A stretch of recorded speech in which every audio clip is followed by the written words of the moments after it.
বান্দার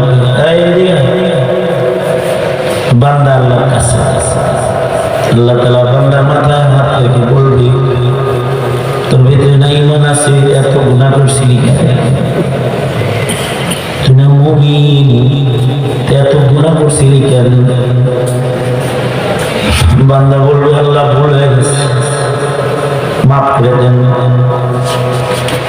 আল্লাহ পাকের রহমত মুমিনের জন্য এত ব্যাপক। আল্লাহ তাআলা বলবেন তোর যে ভুল হয়েছে এটা যে তুই বুঝছস, আর আমার কাছে যে তুই মাফ চাইছস, যা আমি শুধু মাফ করলাম না, আমার জামাল আমার সত্তারি তোর উপরে আমি ঢাললাম, তোর জীবনের সব গুনাহকে আমি ঢাইকে দিলাম, প্রকাশ করবো না, তোকে মাফ করে দিলাম।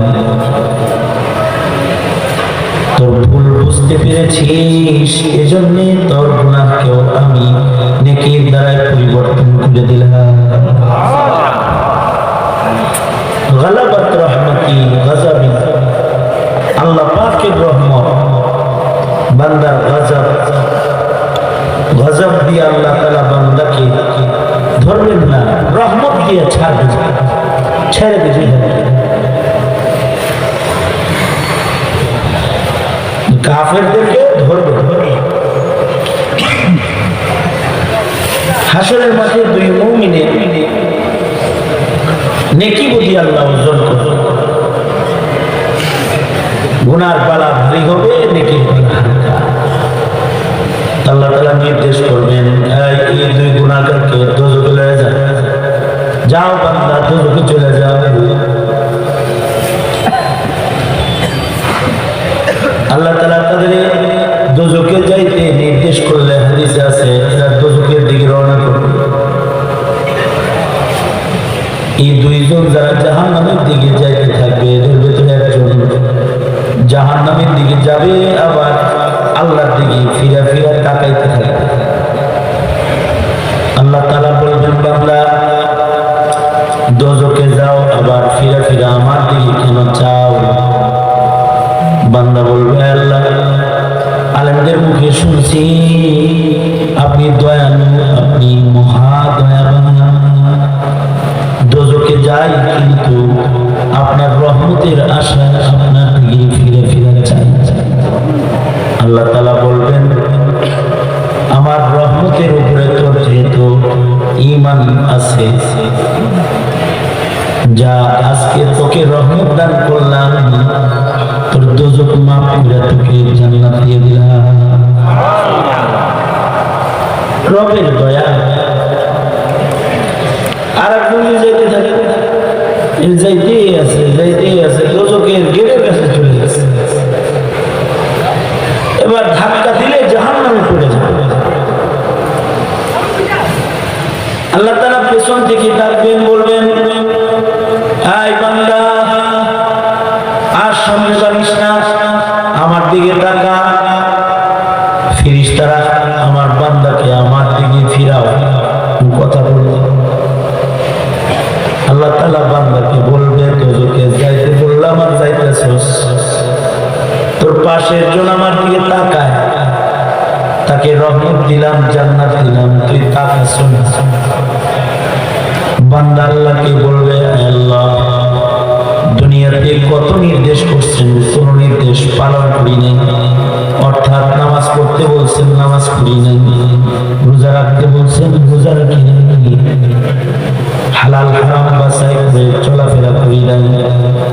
আজকে একটা নির্দেশ করছেন জাহান্নামে যাওয়ার, এটাও যদি পালন না করি আপনার বান্দা কেমনি হবে? এই জন্য আজকে আপনার নির্দেশ পালনের জন্য দোজখে যাইতেছি। আল্লাহ বলবেন আমার হুকুম, আমার আদেশ তো বুঝে আসছে, আমার আদেশের মূল্য তুই বুঝে ফেলেছিস, তোকে দোজখে রাখবো না, যা বান্দা তোকেও মাফ করে দিলাম। সাবাকাত রহমতি আলা গজব, আল্লাহ পাকের রহমত গুসার চাইতে অনেক বেশি প্রবল। এ কারণে আল্লাহর রাসূল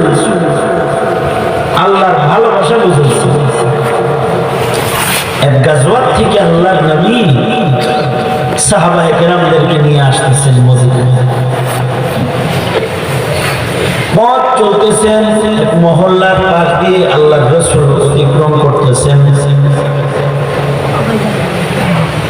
রাস্তার ভেতরে সাহাবায়ে কেরাম দেখে যে এটা মহিলা রান্না করতেছে, চুলা জ্বালাইছে, রান্না করতেছে। আগের যুগের চুলা, ডিজিটাল নেই, এখন তো ডিজিটাল চুলা। চুলার আগুন বাইরে বের হয় না, অথবা ধোঁয়া ঘরের ভিতরে থাকে না। এক মাদ্রাসায় গেছি, আমাকে তো পাকের ঘর ভিজিট করে গেছে। পাকের ঘরের ইঞ্জিনিয়ার দিয়া লাকড়ির চুলা বানাইছে। ইঞ্জিনিয়ার আগুনগুলো চুলার বাইরে আসে না, ধোঁয়াগুলো পাকের ঘরে ঢুকে না, পাইপ দিয়ে বেরোয় যেতেছে বাইরে। আগের যুগের চুলা তো তিনটা পাথরের উপরে পাতিল বসায় দিছে, লাকড়ি জ্বালাইছে, বাতাস আসলে আগুন বাইরে আসে। মা রান্না বান্না করতেছে, মায়ের একটা সন্তান দূরে খেলতেছে, একটা সন্তান। মায়ের মায়ের সন্তানটা বারবার আমার কাছে এসে থাকে, কিন্তু মা রান্না বন্ধ করে নিজের সন্তানকে আবার দূরে নিয়ে দিয়ে আসে। আবার সন্তান খেলা বাদ দিয়া মায়ের কাছে আসে। মা আবার রান্না বন্ধ করে আবার সন্তানকে দূরে দিয়ে আসে। আল্লাহর রাসূল বলে, সাহাবীরা, এই মায়ের চুলা জ্বালাইছি, বাতাসে চুলার আগুন বাইরে বের হয়, তার আদরের সন্তানটা চুলার কাছে বারবার যায়। মায়ের জ্বালানো চুলার আগুন যেন তার সন্তানের গায়ে লেগে না যায়, এ কারণে মা সন্তানকে বারবার দূরে নিয়ে রেখে আসে। তার চুলার আগুনের কোনো ফুলকি যেন তার সন্তানের গায়ে না লাগে। মা যেমন তার জ্বালানো চুলার আগুনে তার সন্তানকে দগ্ধ করতে চায় না, মায়ের মায়া যেমন তোমাদের প্রতি আল্লাহর মায়া তার থেকে 1000 গুণ বেশি। আল্লাহ পাক চান না আল্লাহর জ্বালানো দোজখের আগুনের ভেতরে কোনো মুমিন বান্দা পড়ে যায়। এ কারণেই অপরাধী অনেক বড় হইলেও আল্লাহ বলে, লা তাকনাতু মির রাহমাতিল্লাহ। তোমার গুনাহ দেখে তুমি নিরাশ হও না, আমার কাছে বলো, আস্তাগফিরুল্লাহ, হে আল্লাহ, আমি আপনার কাছে মাফ চাই। তুমি যদি আমার কাছে মাফ চাও, তো তোমার গুনাহ যত বড়ই হোক না কেন, আমার রহমত তোমার গুনাহ চাইতে অনেক বেশি বড়, তোমাকে মুহূর্তের ভিতরে সব মাফ করে দেবে। ইন্নাল্লাহা ইয়াগফিরুয যুনুবা জামিআ। আল্লাহ বলেন, আমি মুহূর্তের মধ্যে বান্দার জিন্দেগীর সব গুনাহ মাফ করে দেব। তোর নিরাশা নাই, তুই অপরাধ করেছ, আমার কাছে মাফ চাও।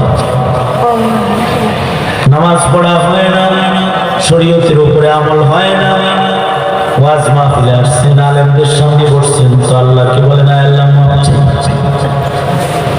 রহমতের পরিবেশে আসছেন, রবের কাছে মাফ চান।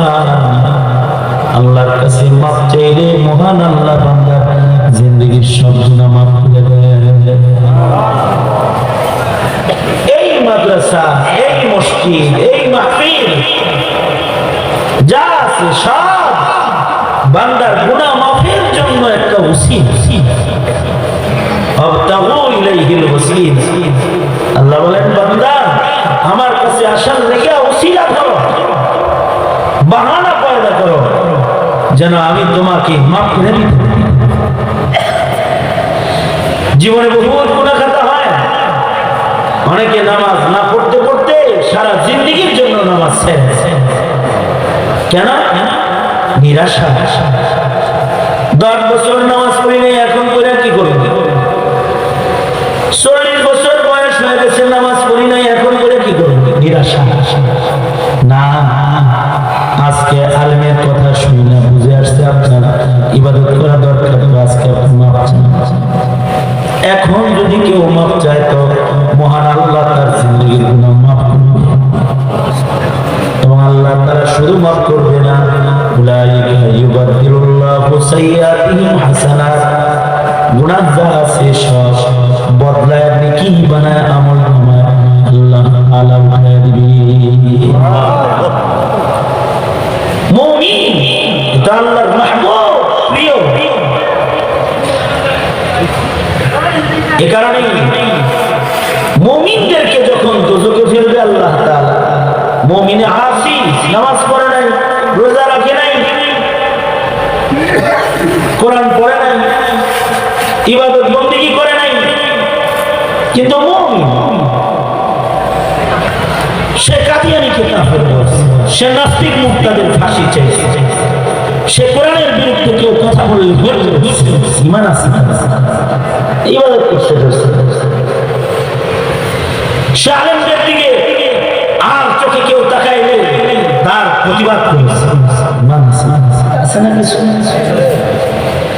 এলাকায় কিছু মুমিন আছে, এরা নিজেরা ধর্ম কর্ম জানে না, কিন্তু মাদ্রাসার দিকে কেউ আর চোখ দিতে পারে, তার চোখ খুলে ফেলতে। কারণ কি? ভিতরে ঈমান আছে, ইবাদত না করে না, ঈমান তো আছে।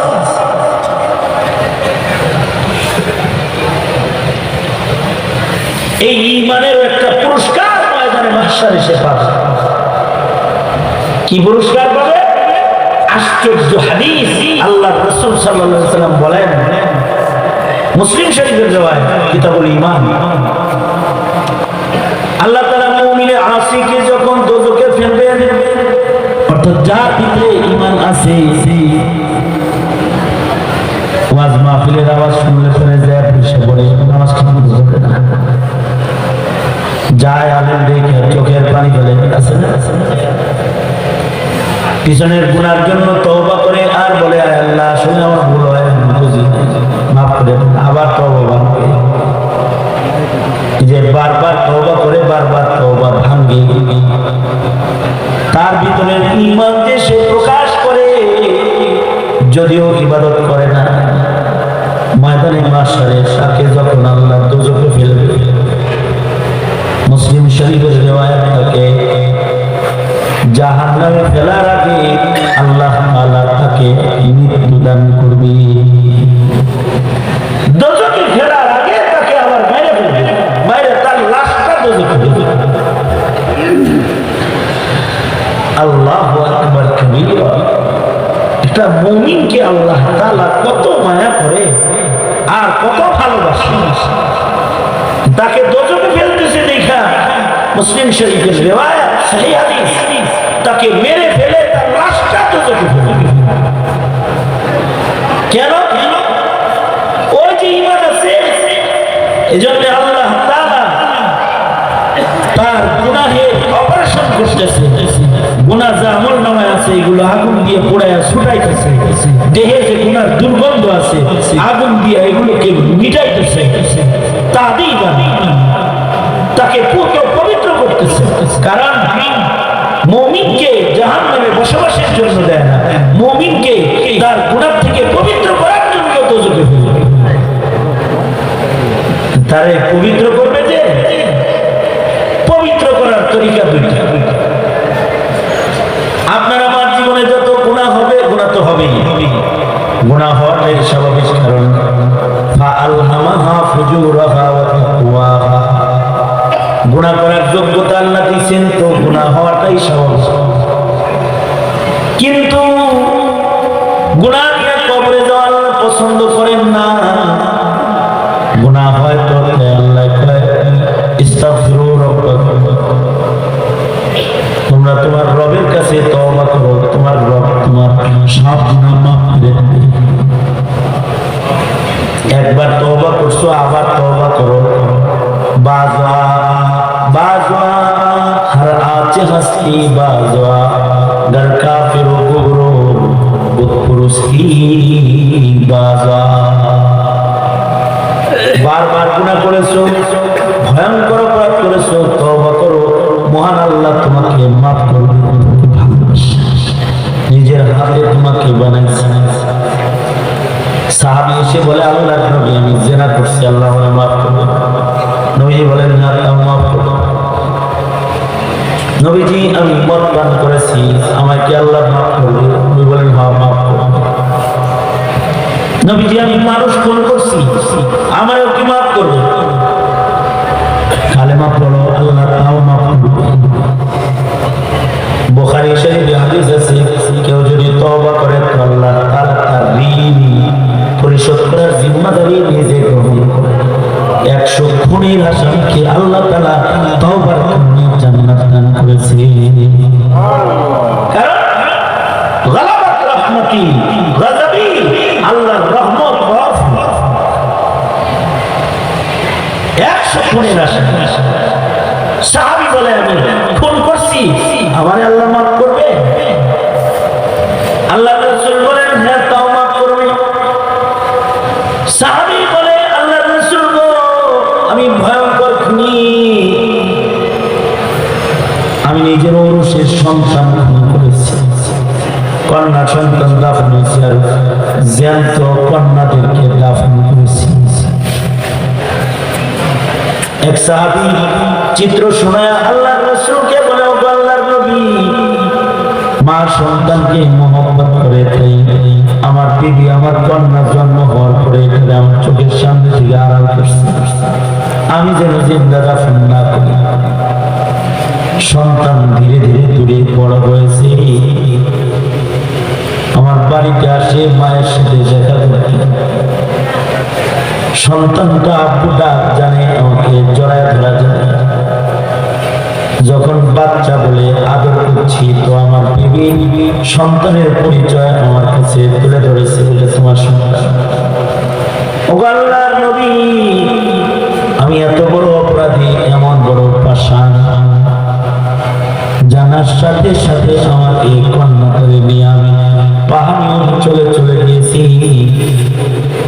সন্তানকে খেলতে দিয়া আমি গর্ত করেছি ও আল্লাহর নবী আমি যখন গর্ত করছিলাম কন্যা আমার দাঁড়িয়ে এসে সাফ করে দেয় বাবা তোমার দাড়িতে ময়লা লাগতেছে কেন গর্ত করো বাবা আমার কপালের ঘামগুলো আঁচল দিয়ে মুছে দেয় কেন বাবা কষ্ট করছো তোমার ঘাম বেরিয়ে যায় ও আল্লাহর নবী কন্যা তো আমাকে মায়া করেছে কিন্তু আমি মায়া করি নাই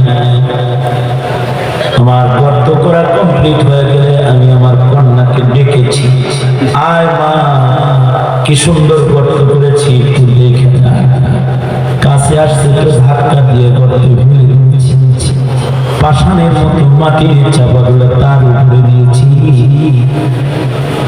গলা পর্যন্ত মাটিতে আমার কন্যাকে যখন গেড়ে ফেলেছি চিৎকার করে আমাকে দেখে বলেছে আব্বা জীবনে বাবা বলে তোমাকে আমি ডাকবো না তুমি যে এই দেশে থাকো এই দেশে আমি থাকবো না কারোর কাছে বলবো না তুমি আমার আব্দুল্লাহ তারপরও জানে মাইরো না বাবা আমার প্রাণটা ভিক্ষা দাও আল্লাহর নবী আমি এত বড় পাষাণ সন্তানের ডাক শুনি নাই জ্যান্ত দাফন করেছি আমার মতো অপরাধীকেও কি মহান আল্লাহ মাফ করবে রাসূল বলে তোমার গুনাহ যত বড় তোমার রবের ক্ষমা